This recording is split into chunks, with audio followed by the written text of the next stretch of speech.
كحومه eraygi maalintii dhaweeyay uu yiri wadanka argagixisa joogto waa beenta baan leeyahay madaxweyne argagixisa ma joogto dadka reer Soomaaliya argagixisa maaha waa dadkaagii oo adigu aad gabtay hadii argagixisa yihiin maxaad qabanaysaa adigu argagixisada adigu ilaalin weydaad adigu meesha adigu maxaad qabanaysaa madaxweyne gobolkan Soomaaliland gobolkan Soomaaliland adigu miyada madaxweyne ka ahayn hadalka waxaad aad ugu nuuxnuuxsanaysay dhaliisha aad madaxweynaha u jeedinayso oo wad ku adkeynaysaa carabka adiga iyo madaxweynaha maxaad isku khilaafsantii anu xilibaan baan wasiir miyihiidii حر بانن هاي أنو من هي رجع أنو معلول بحفيسة الدولة الدور سجوا تجا شعات كلور تاجن ومضن إن أنا وشقيان هالكانوا يمانو كنت أنا أول شيء يا هدي كل كلا يشري يبان لكن حلي بان سامين مكوجو كيني كرتار دليش أنا عرب كأد كوجو أتكين السيد مدحوينا وتشديد رام بقى يو حلي بانه ما صدقون تين بانو نين مشار دولة وينميين ومدحوين الحكومة أنا مي هل كان حروتها قلها وكيل هذا السومال لو حقيبك من دور باهين تقولها الله حلي بان أحمد خليفة وكان بيدا مدنياشا قلها وكيل هذا السومال أنا لقى صدر تي قبل كسال حلي بانكو waxa uu ka hadlay aankii ay habeenkii xalay hayd qaadatay xukuumadda Soomaaliland ay ku baaqday in xabad joojin ay ku dhawaaqday xildhibaan Axmed Khaliif oo hadalkiisa sii wata ayaa waxa uu dhaliilo kala duwan u jeediyay madaxweynaha Soomaaliland mudane Muuse Biixi Cabdi isagoona ku eedeeyay madaxweynaha inuu haba yaraatay aanu waxba ka qaban amniga gobolka Sool waxaanu yiri anigoo ku hadlaya afka gudoosaadka arrimaha bulshada waxaan markii hore soo dhaweynayaa baaqi xalay ay soo saartay xukuumadda Soomaaliland ee ku saabsan xabad joojinta waana mid loo baahnaa markii horena mana ay ahayn in dalka dagaal iyo dhibka inta la geliyo waxaan soo dhaweynayaa in iyaguna dhinacii kale iyaguna ay qaateen runtii waxa la saacanood ka dhacay wax qurux badan ma ahayn wax wanaagsanna ma ahayn waxaanan aaminsanaa in xabad iyo dagaal laga baaqsan karay labada dhinacba laga baaqsan karay runtiina waxaan jeclahay inaan halkan fariin uga diro hay'adda ka hortagga aafooyinka qaranka kaydka raashinka haysa waxaan leeyahay hay'adaasi waa inay si degdeg ah oo gurmad leh ay u gaarsiisaa raashinka waddanka yaalla ee kaydka ku jira maadaama dad lagu qiyaasay 80,000 oo qof in ku dhawi ay ka barakaceen dadkaasina ay ku nool yihiin maanta laasacaanood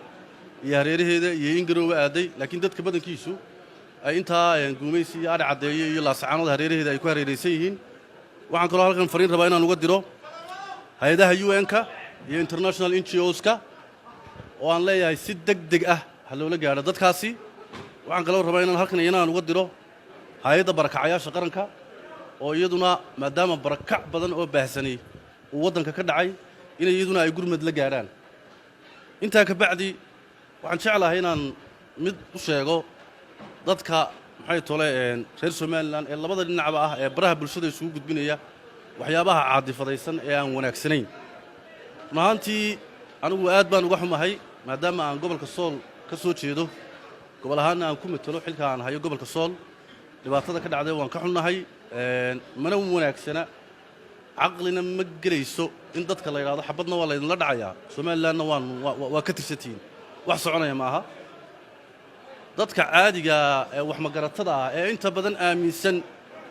in la sacaanoodna iyo gobolkaasi dhulkiisuna ay Soomaaliland ka mid yihiin dadkiisuna aanay ahayn waa mid xaaraana baan leeyahay war hal laga daaya baan leeyahay waxaan mar kale ugu baaqayaa labada dhinacba inay xabad joojinta u hoggaansamaan oo nabad baa wax lagu yahay cid walba ay nabadda qaadato oo dadka ku dhimanaya meeshaasi macna daray u dhimanayaan sabab alla sababay u dhimanayaan anigu ma garanayo hadday ciidanka qaranka tahay iyo hadday dadka kaleba tahayba midna anigu waan aaminsanahay oo weliba aan dawladda aan u soo jeedinay waxa weeye dadka reer laasacaanood dad xabad lagaga adkaan karaya maaha walbaahantana dad xabad lagaga adkaan karaya maaha war caqligu haydu shaqeeya baan leeyahay madaxweynuhu waanan ka xumahay eraygii maalintii dhaweeyay uu yiri waddanka argagixisa joogto waa beenta baan leeyahay madaxweyne argagixisa ma joogto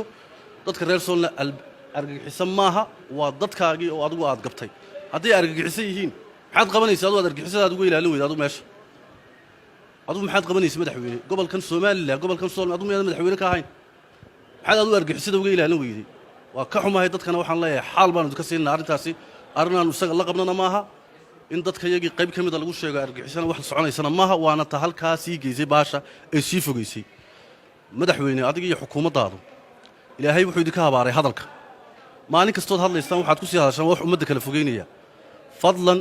haddii aadan hadal fiican ku hadlaynin dad fiican oo hadalka si wanaagsan kuuga hadla samaysa madaxweyne ugu dambayn waxaan dadka reer sool u soo jeedinayaa walaal dadkaygii baa tihiin dhibaatada ay ku dhacday waa idinka xunnahay dhibaatada ay ku dhacday waa idinka xunnahay run ahaantii waanay hagaagi doontaa waana la heshiin doonaa ugu dambayn waxaan hadalkayga mar labaad ku celinayaa hay'adaha UN-ka iyo international NGOs-ku inay si degdeg ah ula gaaraan maxay tahay magaalada Laascaanood iyo hareeraheeda oo raashin iyo biyo iyo wax kastoo dad barakacayaalay ay u baahan yihiin ay u geeyaan xildhibaan haddaan hal su'aal ku weydiiyo hadalka waxaad aad ugu nuuxnuuxsanaysay dhaliisha aad madaxweynaha u jeedinayso oo waad ku adkeynaysa carabka adiga iyo madaxweynaha maxaad isku khilaafsantihiin waxba iskuma khilaafsan ummadda dantaa qaranku maan isku khilaafsannahay wax shakhsi oo naga dhexeeya ma jiraan baa anagu weligeyna jaar baanu hayn baa anagu laakiin dee aniga waxaa la ii soo doortay inaan ummadda dadka codkooda aanu meel dheer gaarin inaan u sheego inaan codkooda kor u qaado anigu ayaa la ii soo doortay anigu xildhibaan baan ahay wasiir ma ihidii xor baanan ahay anigu mana ihi ragga anigu maalin walba xafiisyada dawladda dawarsiga u tagay shacaadka la hortaagan ummaddan inaan anigu u shaqeeyan halkan u imi anigu runtana waan sheegayaa haddii kurkaa lay jaraya baan ku yidhi laakiin xildhibaan saamayn ma kugu keeni kartaa dhaliishanaad carabka aad kugu adkeynaysa eed madaxweynaha u jeedinayso maaniga haddaan baqayo xildhibaannimo ma soo doonteen ba anigu nin mushaar dawladeed u ooyeyna miyihi nin madaxweynuhu xukumana anigu miyihi accountable-na anigu isagu miyihi anigu golahan aan u shaqeeya anigu golahanna qaranku u matalaa qarankaana anigu u shaqeeya anigu isaga uma shaqeeyo ee wada shaqeyn baa naga dhexaysay dadka anigu isaga u shaqeeya miyihi